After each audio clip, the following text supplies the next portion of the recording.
You are listening to the Synapse Performance Podcast with David Nolan, and today I have the pleasure of speaking to the man behind the monster Facebook group that is Eat, Train, Progress, Mr. Patrick Umphrey.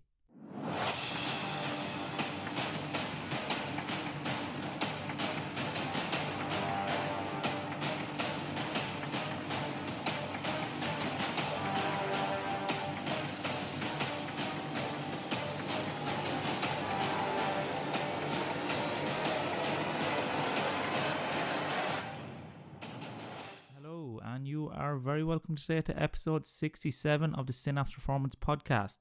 I am your host, as always, David Nolan. And if you are a new listener today, firstly, welcome. I hope you really enjoyed the show. If you do, make sure to hit that subscribe button on iTunes, Stitcher, or wherever you may be listening to this. And if you really enjoyed this episode or any of our previous episodes, then make sure to head over to iTunes, leave the show a rating and a quick review. Let us know what you think of the show. It really does help grow and progress the show as we move forward. So before we get into this episode today, I'd just like to make a quick announcement on behalf of my good buddy over at Revive Stronger, Mr. Steve Hall. So on July 14th, Revive Stronger will be hosting Dr. Mike Israetel and Jared Feder from Renaissance Periodization, and they will be discussing advanced hypertrophy techniques. So it's a one-day seminar. It is in fact a 2-day, but the second day is completely sold out. So tickets are still available for the Saturday, where they will be going over some advanced techniques for muscle hypertrophy. So a really good day for anyone that is involved or interested in maximizing muscle growth potential. So if you head over to revivestronger.com, you can pick up some tickets for that there. So today I have the pleasure of having Patrick Umphrey on the show.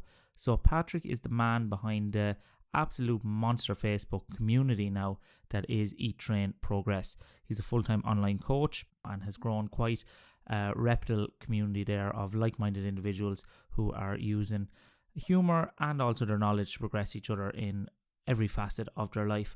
And this is one of those conversations where I find myself kind of forgetting that we're even recording a podcast. And one of the beautiful things about being able to host a podcast like this is to be able to connect with real leading experts in the field and talk to them both obviously during the podcast but also off air and have a real human conversation.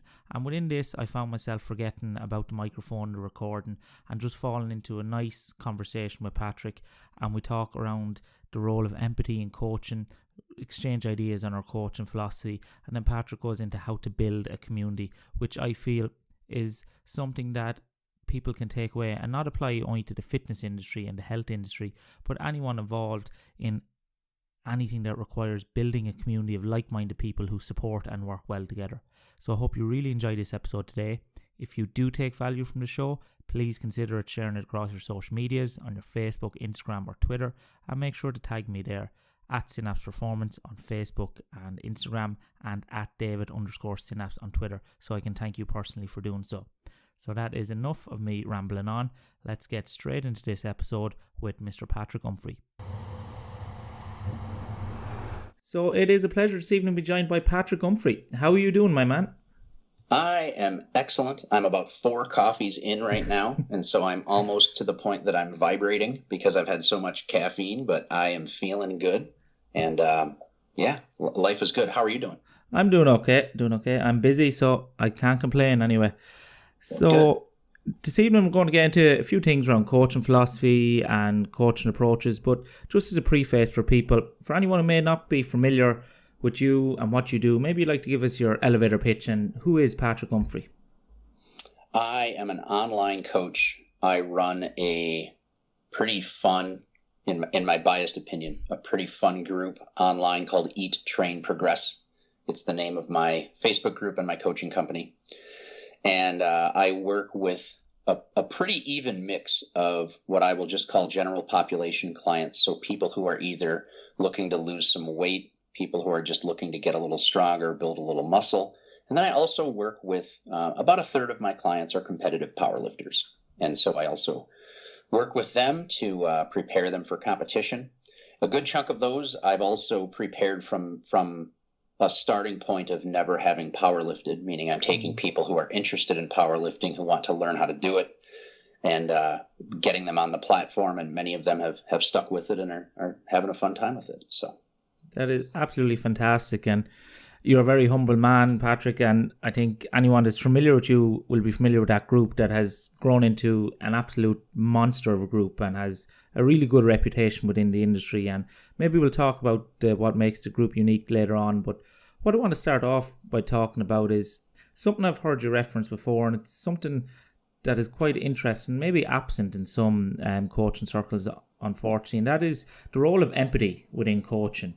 So, as a very broad question, if I said to you, what does empathy within coaching mean to you, and how should it be applied? What does empathy mean to you? So, being brutally honest, I could actually misrepresent the dictionary definition, but I will tell you what I think is an important aspect of empathy and how one should potentially look at it. I think it's the idea of trying to put yourself into the shoes of your client and try to understand how you might feel if you are in their circumstance, so that you can hopefully do your job with less judgment and more compassion. I think that's for me how I would apply that. That's brilliant. And if we kind of delve a bit deeper and scrape below the surface of that, what does that mean on a practical level? Can you give us maybe an example of when empathy has played a significant role, or empathy was kind of vital to the coaching process for you? I can think of an example today. I won't name client names, but in one of my Skype sessions, I have a client who struggles with her weight, and she has struggled with diet adherence for the past several months. She works, including her commute, she works about 13 hours a day. And because she has a long commute, her training adherence, she basically doesn't train anymore. Her sleep is pretty poor. She's having some personal issues. That the net effect of this is that she's very unhappy. She's sleep deprived.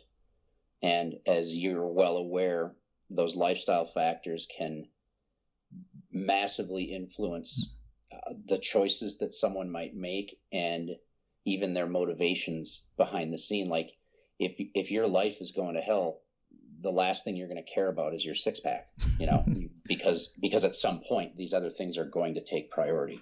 I think if someone were to lack understanding and lack empathy, it's possible that you may have a coach that is going to say, toughen up, or suck it up, or hey, or they might say, hey, we've all got 24 hours in the day. Why can't you prioritize putting your chicken on a food scale like I can?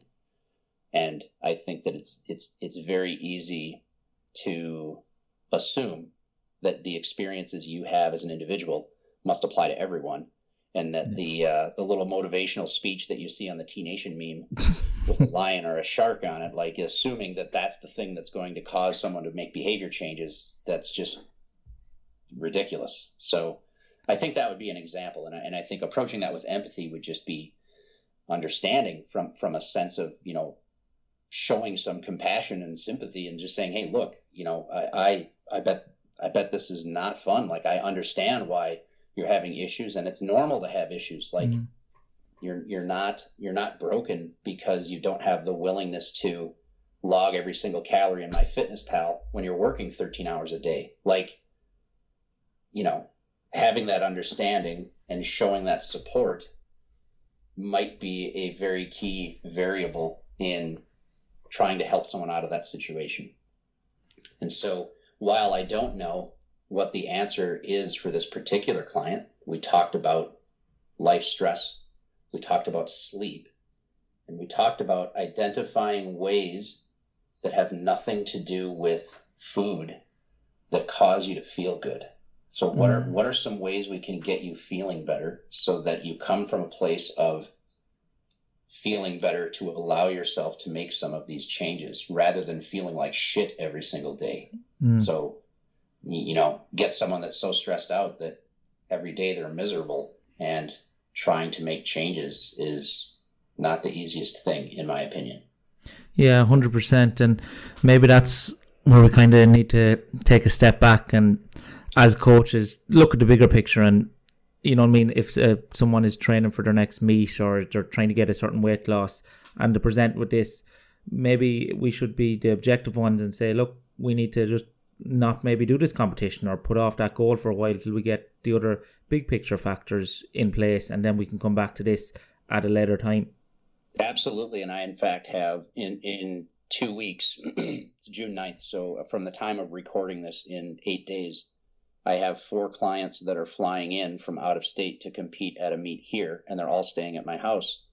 And one of them is having to withdraw. She's still coming to help out. She's going to help me handle the other lifters, but she is also having just life stress related disruptions to training.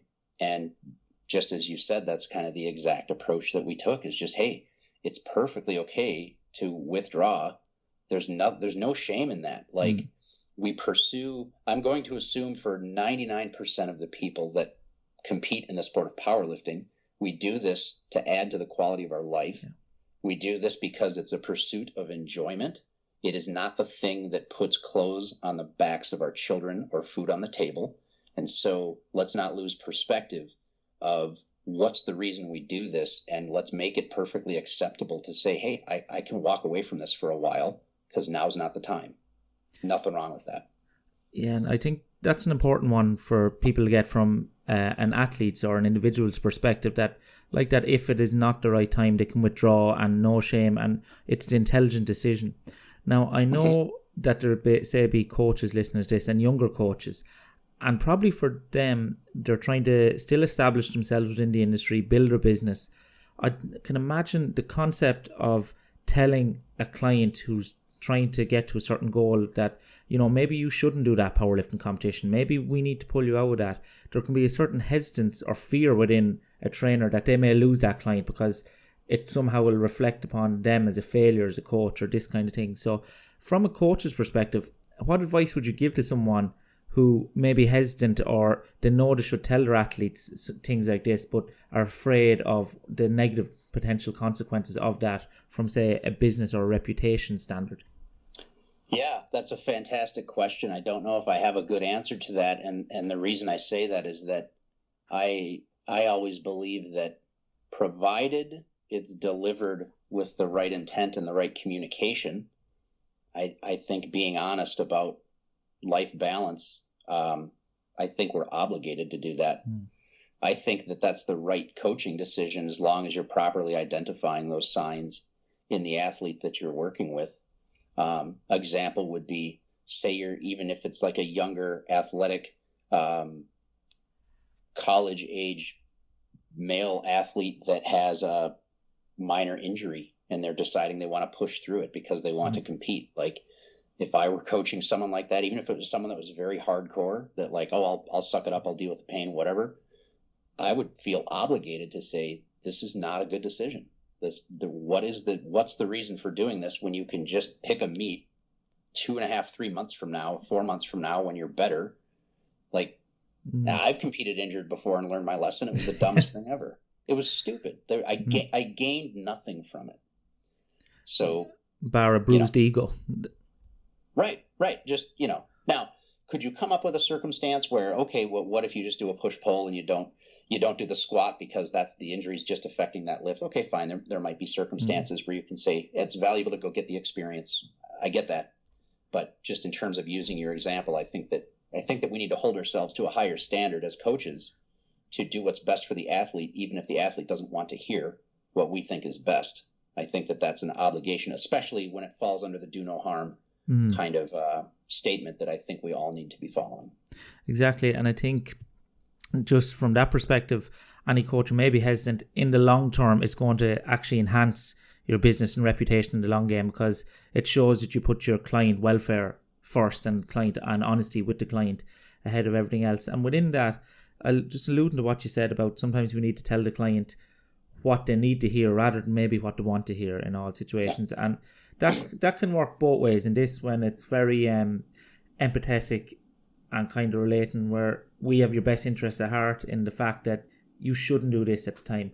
But then we also see situations where maybe the client isn't achieving the goal that they want, and we know that more than likely either consciously or subconsciously, it's an adherence issue, and the client is just not doing what they need to do, and maybe that's through unrealistic goals or expectations. But when you're trying to have that conversation where maybe we know they're at supposed to be taking in a certain calorie content, or they're supposed to be hitting certain volume in the gym or something like that, and we just know that they're not doing it, how do you broach that conversation when you need to be honest with someone about achieving their goals in that way? Yeah, I think I have a general method that I use that I don't think is foolproof, but it served me well. I also am very opinionated on what not to do, but I have to acknowledge my biases, that I am not one of these. I think there's certain coaches that might be of the mentality that they just tell their clients to suck it up if they're not able to adhere, and just tell them to try harder. And that's just, I don't think that constitutes coaching. But I'll also say that maybe my biases prevent me from seeing that, because it's not a method I'm ever going to employ, where I just say, hey, you can't stick to the diet, therefore you're not doing it right, therefore you need to just try harder. That, to me, that's not coaching. My preferred method, and I'm going to back up a step and not to get on my soapbox, but I think that as a general philosophy, if a client can't execute the things that you have mapped out for them, I think as a coach, you owe it to yourself and to your clients to ask yourself, what did I do that was not right for this client, and what do I need to change so that they can have better success? And the problem is, at least in some online conversations I've had, and I'm going to limit it to that context. In some online conversations I've had, it seems to be the general consensus or attitude of the coach is something is wrong with the client, not something is wrong with the coach's recommendations. I think that's arrogant, and I think that is not a good attitude to have for personal growth as a fitness professional. I think that you should be first asking yourself, well, wait a second. If they can't stick to what I'm recommending, it could be that what I'm recommending is just not right for them. And so we have to have the willingness and the humility to examine ourselves instead of strictly just pointing the finger at the client. Now, having said that, emotionally, that's a tougher approach to take. It doesn't feel good to have to look at yourself and say, I think I did something wrong, or what can I do better? So I guess I shouldn't say you don't blame yourself, but you do question yourself, and you say, okay, I need to reevaluate what we've done for this client, because I could have done a better job. So in other words, just that, I think, is a philosophy that will support personal growth as a fitness professional. And I think it also, in a way, indirectly demonstrates empathy, at least in the nature of you're not immediately blaming the client and assuming that, well, my programming is perfect. If they can't stick to it, it's just that they have problems. And that's just not fair. So I rambled a bit, but to get back to your question of what do you do, the first thing I do is just try to evaluate why. And so if someone is having an issue sticking to a diet, let's try to figure out what the issues are. And those issues can vary a great deal. It could be, if it's diet related, I'll just throw some random examples that I've seen with clients. It could be related to food environment. It could be that they have a few bags of potato chips that their kids leave sitting open on the counter, and every time they walk into the kitchen, they see the open bag of chips, and they mindlessly put their hand in there and they grab a few chips. And it could be that this behavior over the course of weeks has added up to, thousands of calories. It could be that they're not grocery shopping intelligently or frequently enough so that they have the available food to prepare to make diet-friendly foods fit in their diet. And so these are just a couple of examples. Could be low protein intake that's not causing satiety to go up, that's causing them to be hungry. So as I'm sure you're aware, and I'm sure many of your listeners are aware, because these are fairly common things, you have to try to identify why, rather than just assuming the client just needs to try harder to stick to these numbers. You have to figure out, okay, well, what are these issues? I think you do that by literally asking the questions. You just need to do that in a respectful and in a caring way, so that it's not a way that is like poking them with a sharp stick or pointing the finger at them and saying, what's wrong with you? Why can't you do this? It's just saying, hey, I've noticed that you're a little over on calories, and we want to bring that down a little bit. So I just want to ask you a few questions just to see if we can find what we think are like the big items, or if there's a certain behavior or a certain habit that you have that's causing the numbers to go up. So I'm just going to ask you a few questions if you don't mind telling me about it. And sometimes I'll even say, if you had to pick one thing in your diet that you think is leading you to additional calories, whether that's nighttime snacking, whether you've been going out to eat a lot, can you think of something that you think is contributing to this? And most of the time, I find that my clients have those answers, and most of the time they're right. They know what they're doing. They just need someone they need someone that provides an environment where they feel comfortable enough to have those conversations. And they sometimes need the questions to prompt them to think about it and go, hey, you know what? This is what's been going on. And I can think of direct examples with clients where this has made a very big difference. I had one client about a month and a half ago, and she said, you know what? I just noticed that I still have all the fruits and vegetables in the crisper drawer in the plastic bag from the grocery store. I never cleaned and prepped those and put them in the middle of the refrigerator where they're easily accessible, and I've been eating them. And what happened was her fruit and vegetable consumption went way down because she just never did the food prep of getting these things ready. And once we had that conversation, she lost about 1.5 pounds the next week because her food prep improved and she had more available foods that fit into her diet. Because the alternative is when you're hungry, you open the refrigerator, you look, you didn't prep any of the fruits and vegetables, and your brain goes, well, I'm not going to chop up those peppers and wash them right now. That's too much work. So I'm going to grab that slice of leftover pizza instead. Mm-hmm. And so, we have to consider kind of these little behavioral quirks, and you have to ask the question in order to start that process. And so, sorry for all the rambling again. I know I do that a lot, but my answer would be you have to find out why they're having issues, and you have to try to help them overcome what those issues are so that they can stick to their diet. And that's what being a coach is. It's coaching them through that process. At least for me, that's what part of what my coaching consists of. I shouldn't say that that's what everyone should do when they coach, because I get that we have different roles. So yeah, that's my dog in the background. Sophie, come here. Sorry, everybody. My dog's name is Sophie. For all your listeners, that's my dog's name. Sophie, get over here. And she chases my cat, and my cat is an asshole. So that's no better. I was going to edit that out, but I think we might leave that in. Keep the authenticity in it. Leave it in. We're good. So I love what you're saying there, Patrick, about that. And two things really jump out in my mind when you're talking about that. And the first I've noted down is kind of, as you say, the symbiotic relationship that coaching is, that it's not just a dictatorship of telling the client. It's like that. It's working with them. And I think that's an important aspect to remember, that for any given situation, through our experience, we can only ever program or come up with methods that we think are going to be the best for that given situation. But it is just simply a series of best guesses, trial and error then after that, and adjusting what we believe is the best guess for the given situation. So kind of like that, having that symbiotic relationship with the client, that, this not working, I thought this won't be the best approach, maybe we'll try this, it'll probably be a bit better for this situation. And then agreed. The second thing that jumped out, and I know personally, any kind of, I won't say mistakes, but any kind of big, nearly potential disasters in nearly every facet of life, for me personally, has come down to making assumptions.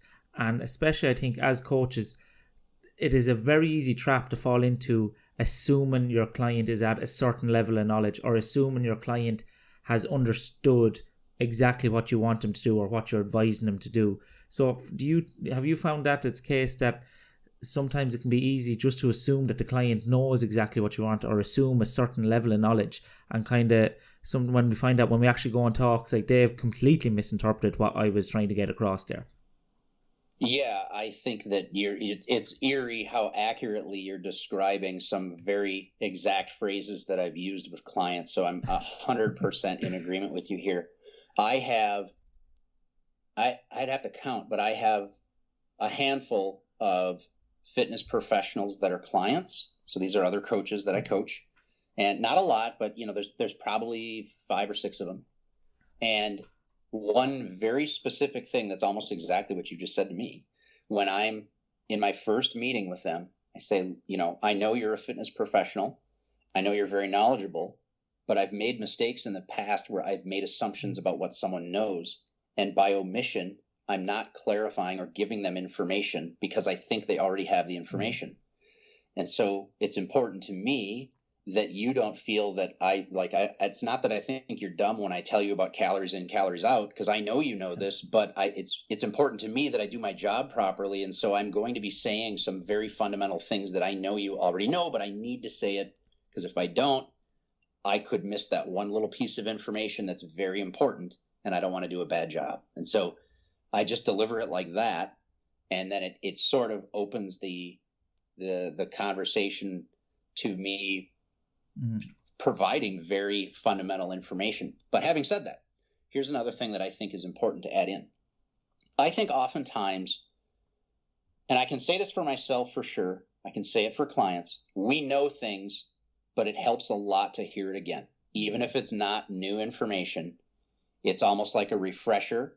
And oftentimes I'll have someone go, you know what, I know all this, but I haven't been doing this, and I appreciate you telling me about this. It might be having someone eat more vegetables, because you know, the majority of fitness professionals, of course, they're going to know that vegetables are satiating and micronutrient dense and all the benefits that we can talk about.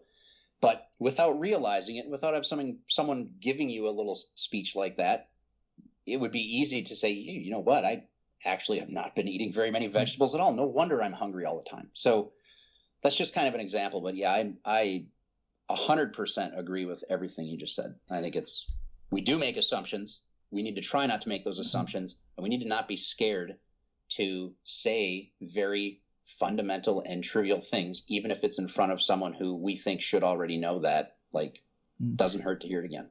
And I love that point about having to hear it again, because I do see it, and I empathize with people, because it's very easy to fall into a trap when you're armed with a little bit of knowledge. It can almost be dangerous, because a lot of fitness professionals even fall into the trap of the stuff they recommend and do with clients, or would tell other people that they should do, the sensible approaches. But then when it comes to themselves, because they have all this knowledge, they somehow believe that, you know, they can get away with the exception. You know what I mean? They understand maybe when you're in an aggressive diet that you shouldn't be doubling the volume and frequency of your squats in the gym, but yet they'd never recommend it to someone else, but they fall in trap of, I can get away with it. Is that something you often see happening? With myself, probably. I question whether I'm too biased to know if I'm doing it or not. And so I will say this, the other confounding factor with myself is that I don't take my training very seriously. And all I mean by that is my primary goals, if I'm not prepping for a competition, which I haven't competed in about a year. And so if I'm not prepping for a competition, I just go to the gym and have fun. I like squatting and benching and deadlifting, so I do that. I use RPE to determine where I'm going to stop. Mainly for volume and sometimes intensity. I'll use auto regulation to determine where that lands. I like practicing the movements for technique purposes, but point being, and I don't track my food. My goal right now is to not get fat. And so that, just being blunt, like I just eat intuitively. I have a few different things that I do to help me manage my body weight while eating intuitively, but it's for lifestyle reasons that I do both of those things. I'm simply happier when I do these things, when I'm not logging into my Fitness Pal and I'm not, trying to go balls to the wall training. I'm happier this way. And so this is what makes my life the best. And so that's why I'm doing it. And so because of that, I don't think I do too much stupid shit, to be blunt, with diet and training. But I'll simultaneously acknowledge that if I had a coach and I cared enough, or I had the goals to really push the training and push the diet, I would make much better progress. And I'm not, I have no problem openly saying, like, I don't make a lot of progress, but I'm fine with it. Like, I'm maintaining my strength levels. I'm getting my technique better, especially at the sumo deadlift, because I'm not very good at that. And so I'm really sharpening that up. And my body composition stays about the same, and I'm 100% okay with that. So once you're happy, I kind of sidestepped that. I feel like I dodged that question, but I'm trying to explain why I don't feel like the stupidest things that I do are not following a program very diligently, not micromanaging my diet. One could argue those are the mistakes that I'm making, but I'm saying that I do it because I'm happier this way. So yeah, it's not a mistake. as we said, it's about adding to the quality of your life. So overall, yes, I think that is good. And within that, obviously, you talked about goals and progress there, and obviously you work with powerlifter yourself, and you're in a unique position where you bring a lot of people into the sport of powerlifting, so you induct them essentially into it. And with that, you have to set some levels of goals, and you have to understand the expectations.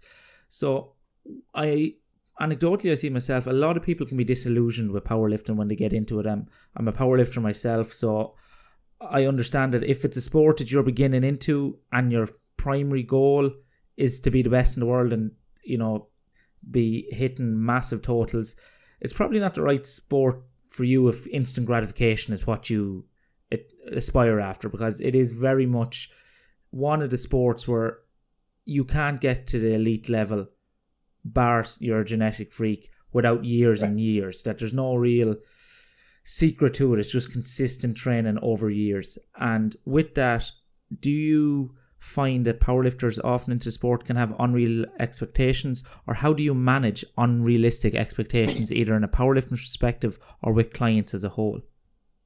Yeah, I try to be as realistic as I can with that. A few things that I attempt to do is, especially with a new powerlifter, I want to frame that first meet as an opportunity to experience the sport.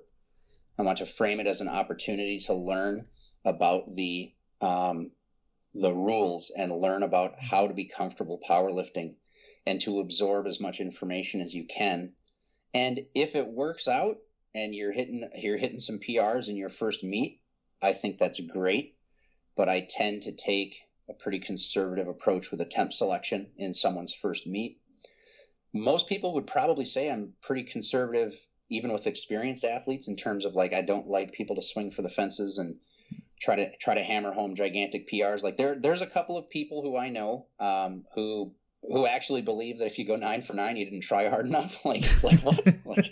That concept is so foreign to me. But there are people who they believe that your PRs are supposed to happen on attempt 2, so that you can just go for broke on attempt 3. And I'm just that just seems not how you should do it. But so I tend to set the expectation that we need to get some experience first, and we'd like you to go 9 for 9. And I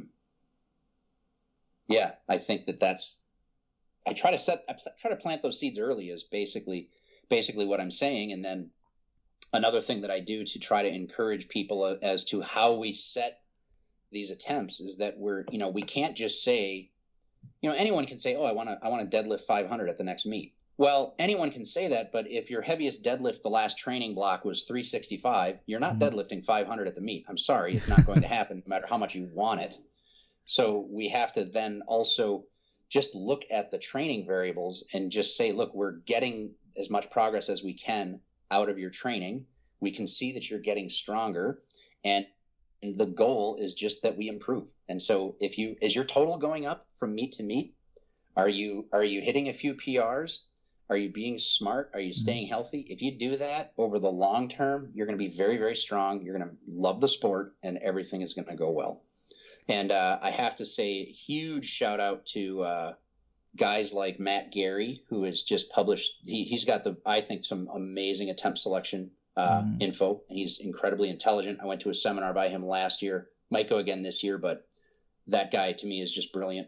And then Eric Helms and Mike Zerdos with Shredded by Science Academy. That's where I learned a lot of, how I coach people for powerlifting. The influence of those two guys has been huge. And that's really where I learned my attempt selection strategies and how I handle my clients. And I think, I'm obviously biased, but I think they're right on the money with that stuff. And so I can tell you this, if you have a first time client and they go 3 for 9 and they bomb out, how much fun are they going to have at that meet? How much of an enjoyable experience are they going to have? Are they going to pursue the sport of powerlifting and keep going? I think your chances are lower compared to you get someone that goes 8 for 9 or 9 for 9, hit a couple of small PRs, have a great first experience, and they want to do it again. Yeah, and I think that's, again, looking at the bigger picture of the kind of long-term athlete development and like that, because within powerlifting, I know I do see a trend where there's this temptation to go really high intensity, high volume, and absolutely blast yourself for a couple of blocks and make very significant progress. But like that, we see these more extreme approaches often ending up in injuries, recurrent injuries, these kind of things that, like that, being a bit more conservative. In the short term, you might make less progress, but over the long term, you're going to absolutely... Because we know when it comes to powerlifting, it is as simple as if you can be consistent and stay injury-free and do that for years, you're probably going to do quite well. You're going to be great, yeah. And that's enough around kind of philosophies. I don't want to keep you too long. So one other aspect I want to talk about is you're obviously a huge reputation for the Facebook group you've amassed. How many members are you at now? We're just under 16,000. So an absolute animal of a Facebook group by any standards when we consider the quality that you hold that group to. Like, it is a very good environment. There is no egos as such within the group. Very kind of a nice community. And for what I want to kind of talk about is obviously people who are trying to emulate you and build an online fitness business or build these kind of online groups. There's lessons to be learned from you. But also, I think that ability to not only build a community, but build a community in which people feel comfortable, safe, and can develop meaningful relationships, that can be applied right throughout coaching, both if someone's working within a sports team at a one-to-one level or actually within a team in business, in family, in all these facets of life. So what would you say is so unique about the community that you've built that kind of harbours this ethos of just a lack of ego and supporting each other? Well, I think that I'd like to think that one of the reasons that it's a little bit different is that it's pretty tightly moderated, but it's moderated under, in my incredibly biased opinion, since I wrote the rules, I think that the rule set is a pretty darn good one. And I know that sounds a little arrogant, but for instance, the things that we absolutely do not tolerate are personal attacks, spamming. So if someone gets on there and tries to sell one of their products without permission, so like if it's an MLM kind of a thing, anything that's even worse, like blatant racism or something like that, or anything that's very like anti-gay or something like that, we're going to boot their ass out of there immediately with like no questions asked, you're gone. And so I would have to believe that this no tolerance for stupid shit is something that I think people in the community appreciate. I think that I could not do this without an awesome team of moderators. And so most of the moderators are current or former clients of mine. And I think it helps having a team of moderators that share many of the same personal values that I have, because my personal values are expressed in the rules that I make for the group. It doesn't mean that people have to agree with my personal values. It just means that they have to obey the rules in the group. That's all that means. And so I'm totally accepting that there are people in the group who probably disagree with a lot of my philosophies. There's probably people in there that don't like me. I'm okay with that, as long as they're not violating the rules of the group. And so as long as you treat other people okay and don't do anything that is expressly against the rules, then of course you can participate. It's great. And did that answer your question? Yeah, and just as a follow on, as I said, people will try and emulate you. If you were giving advice to someone that maybe wanted to start an online community like this, or wanted to develop this community in any sort, what do you think would be the best advice to give someone who would want to emulate this? Don't do it. It sucks. No. Yeah, that's a great question. I think that you need to demonstrate that you care about your audience and that you care about your group. I think you need to establish a set of rules that I believe should align with your values. Now, having said that, if you're truly a douchebag and your values suck, you're probably going to have you might still succeed, but you'll probably have a group full of douchebags. Like, I think that's in my head, that's how that would work. And so I just think you need to have a group that actually functions like a group. I think that you need to provide good information and give people a reason to be a part of the group. I think there needs to be something that keeps them in that group. I would like to think that as far as my Eat, Train, Progress group, in fact, as a side note, I actually made a thread today before this podcast, and my intention wasn't to even talk about it. So it's kind of interesting that you brought this up. I made a post that says, for our new users, could I have some of our veteran users, people that have been here a while, tell me what you like about this group? Because I think it would be an interesting thread. I have not read the replies yet. I just looked, though, and there's a long list of replies. So people are chiming in saying, hey, here's what I love about this group. And so I also did that for informative purposes for myself, because it's a good way to educate myself on, well, why are these people staying in here? And so I have a reason to do that. I think that a couple other things that kind of make the group great, that maybe takeaways for other people. I somehow have been lucky enough to be now fairly well connected in the industry with other fitness professionals. That alone, I think, has helped my group grow, because occasionally I will have a higher profile fitness professional share my group and just say, hey, you know what, this is a great group. You should come in here and join this. And so I've had that happen a few times. And when that does happen, we see a huge spike in growth. And I've never asked any, like, I don't reach out to these people and say, hey, can you please share my group and make it popular? Like, I don't do that. I'm just friends with these people. I try to provide good information, and they've shared it and said, hey, I really like this place. You should go join it. And that's helped. And like that, obviously you said you're kind of well connected in that you collaborate and you network quite well within the fitness industry with some really top guys. And obviously you said, this wasn't an active thing. It's happened organically through just being an all-round good guy within the industry and trying to do right by others.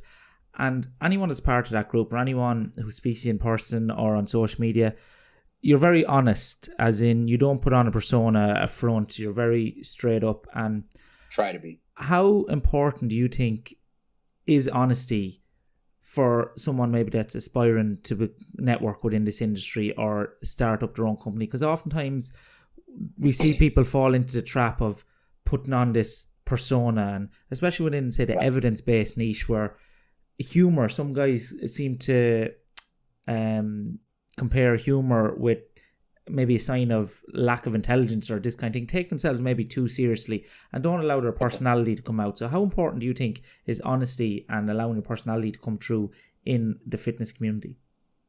I think it's important, but I have to acknowledge that I'm not a good business person overall. And like, could one of these marketing gurus or something, could they come up with a reason why you have to act a certain way? They probably can, that I know nothing about, but I'll tell you my opinion. I think it's very important. And I will tell you something that a couple of the Shredded by Science people told me about 2 years ago, might have even been it's probably 2 years ago, that was very important. And it was a significant growth step for me in my business. It was Luke Johnson from Shredded by Science. Don't know if he'll listen to this, but I like Luke a great deal. He's been very helpful to me, as has Lawrence. Is that the right language? Lawrence Judd is another one, good friend of mine. And those two have been very good influences on me. And I made a meme of my face, me making some derpy face. And the top of the meme said, hey girl, you need to sit on my face. But then the bottom of the meme said, book page so we can talk about nutrition. So you should sit on my Facebook page so we can talk about nutrition. That's the joke. And so, of course, I'm a 12-year-old in between my ears, so I thought it was hilarious. And so I posted this privately to one of their groups. They had a business mentoring group at one point. And I said, hey, here's the deal.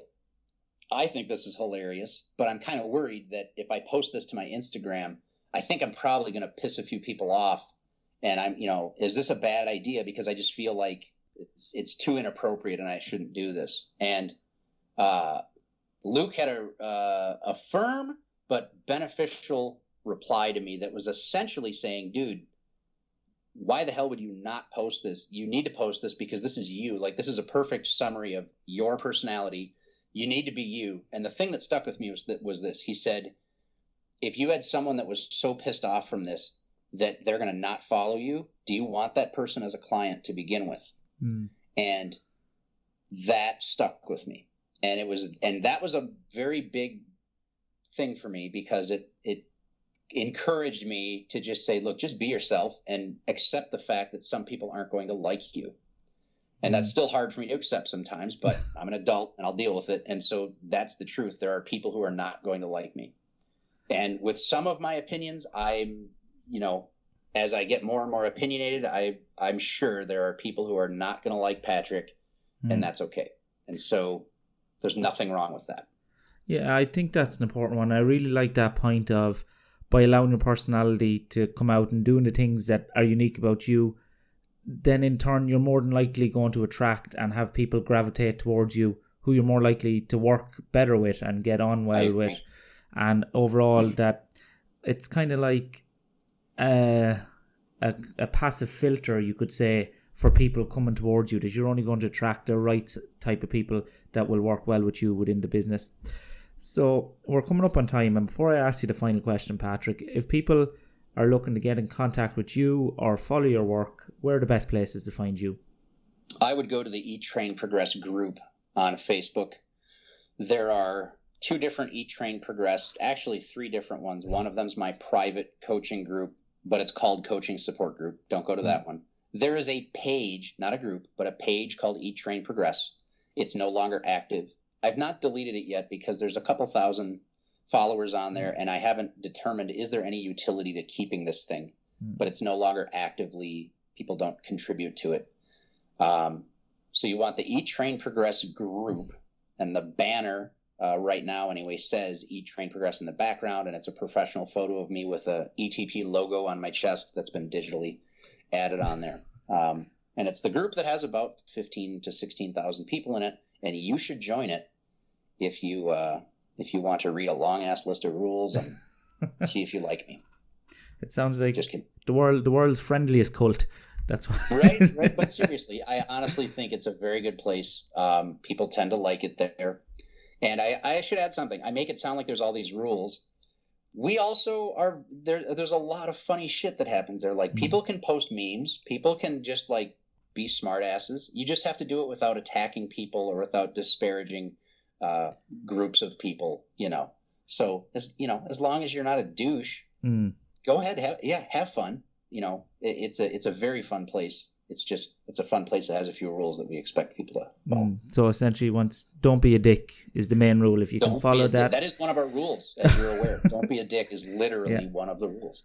And it's hopefully most people within the group with the culture now do abide by it, which is great.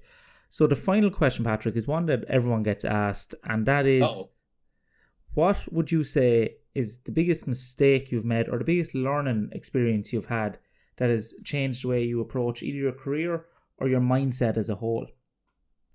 It is the acceptance and willingness to be wrong, and it is the acceptance and willingness to not have an answer or feel that I'm required to have an answer when a client has an issue or has a question. I think that early on, I felt the pressure of this person's paying me. I need to immediately come up with a solution to their problem. And if I don't, I'm a failure.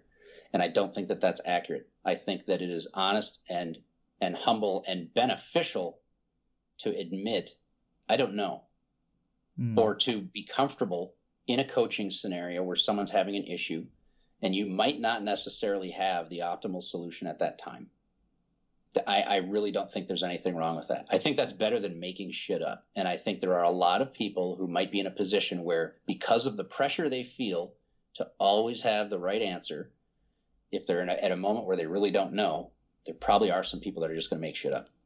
I don't think that's the best way to go about that.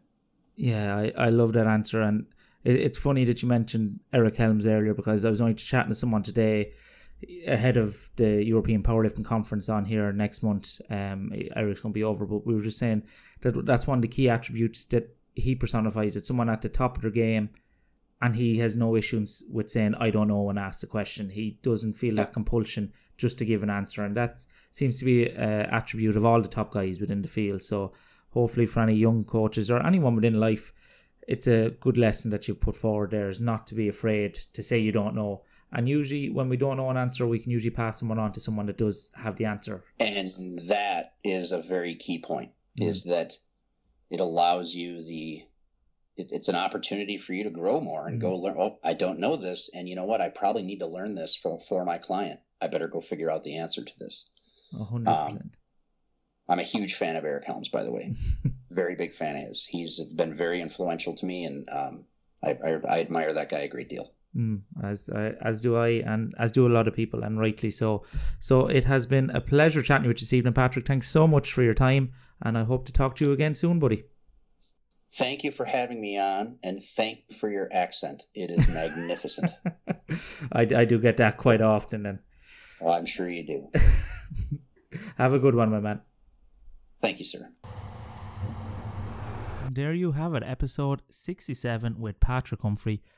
As you can tell from that, I really enjoyed my conversation with Patrick, and it was really nice to connect with a like-minded individual who's as passionate for his clients as I believe I am and strive to be. And I really think the key takeaway from this is the role of coaching, and how coaching is far more than just programming, that it's a symbiotic relationship, as in it is not just you dictating to the athlete or to the client what they should be doing, and doing so in a kind of authoritarian or condescending way that isn't productive. Rather, it's working with the client, understanding their situation, understanding the demands that are going on them at any given time, and being dynamic and pragmatic with your coaching, that you're able to adjust and deviate when needs be, and also that you understand and empathize with the client and make it clear to them that you empathize with them and understand exactly what they're going through, and maybe help them have the mind shift that they need to prioritize other things over, say, hitting that next PR, that there's more to life than how much load you can lift on a bar, but still to keep exercise and healthy practices and habits part of their lifestyle no matter what. And just as a coach, I know it's very important and maybe underrated sometimes, the role of the allostatic load, and that is basically a fancy term for the sum of all the stresses put on the body. And remember that training is not the only stress we put on our body, that we have a limit to the amount of stress we can handle within the system that is the human body, and essentially a bucket that we can keep filled. So once we're recovering right and training correctly, the rate at which we can empty that bucket matches how quickly we're filling that bucket. But if we start throwing emotional stress from bereavement, from a row with the family, or high stress at work, well, now we're starting to throw extra stress, more water into that bucket. If we then throw on some other stresses, as in the job is very physical, or we've a massive spike in the amount of NEAT we do during the day, well, now we've additional stress on top of that training. And then if someone's sleep is compromised, they're not eating properly, well, then we're shortening or constricting the pipe that is emptying that bucket in which we're kind of recovering from. So if you're increasing all the stress upon a system and decreasing your ability to handle and empty and relieve that stress via sleep, nutrition, all these kind of things, well, then the system will eventually overflow and break. And that's something that we need to understand, that stress is stress is stress. All these stress upon the system have effect, and emotional stress can have a physiological effect and can carry through into poor performance. So just as a coach, it's very valuable to be able to always look at the big picture and not just get bogged down in thinking that the programming is where the coaching should end, but rather be pragmatic, be empathetic, and be able to look at the individual as a whole. And remember that you're not just dealing with a spreadsheet at the end of the day, but you're dealing with an individual who is much more complex than you may take at face value. So that is all I have today from episode 67. I hope you enjoyed this episode. If you did, please consider sharing it. Make sure you're subscribed to the show. And until next week, guys, have a good one.